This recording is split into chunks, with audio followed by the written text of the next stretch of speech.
देखो सबसे पहले ना छोटे यहां से हम लोग स्टार्ट करेंगे। We will start from the right hand side, इधर से। ठीक है, समझोगे मेरे साथ में? सर 81 है। 81 किसका स्क्वायर रूट होता है सर? 9 का। तो क्या 81 की जगह मैं 9 लिख सकता हूँ? सर बिल्कुल लिख सकता हूँ। तो यानी कि अगर मैं इसको सॉल्व करूंगा, इस पूरे रूट को सॉल्व करूंगा, तो 7 प्लस 9 मेरे पास आएगा। क्या आ जाएगा? 7 प्लस 9। और 7 प्लस 9 की वैल्यू मेरे पास क्या होती है? 7 प्लस 9 की वैल्यू होती है मेरे पास 16, यानी कि रूट 16 मेरे पास हो गया।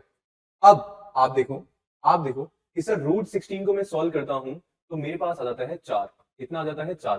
तो यानी कि इस पूरे की वैल्यू मेरे पास आ जाएगी 4। कितना समझ में आता है? अब ये समझ में आता है तो ये रूट मेरा हो गया, यानी कि 60 प्लस 4 मेरे पास यहाँ पे बचा। और 60 प्लस 4 मेरे पास यहाँ पे रहा तो मेरे पास आ गया रूट 64। क्या आ गया सर? रूट 64 आ गया। अब रूट 64 की वैल्यू क्या होगी सर? रूट 64 की वैल्यू होगी 8 मेरे पास, क्योंकि 8 का स्क्वायर 64 हमारे पास होता है। ठीक है, यानी कि रूट 64 की वैल्यू हो गई हमारे पास 8। अब इसको अगर मैं लेता हूं तो रूट 248, और इस कंप्लीट की वैल्यू वी हैव 8। कितना हो जाएगा? 8 हो जाएगा। अब 248 प्लस 8 कितना हो जाएगा? रूट 57।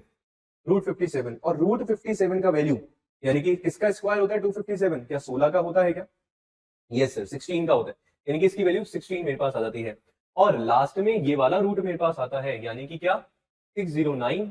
इसमें ऐड कर दो 16, और 609 में अगर मैं 16 ऐड करूंगा, what we will get sir? We will get 625 root.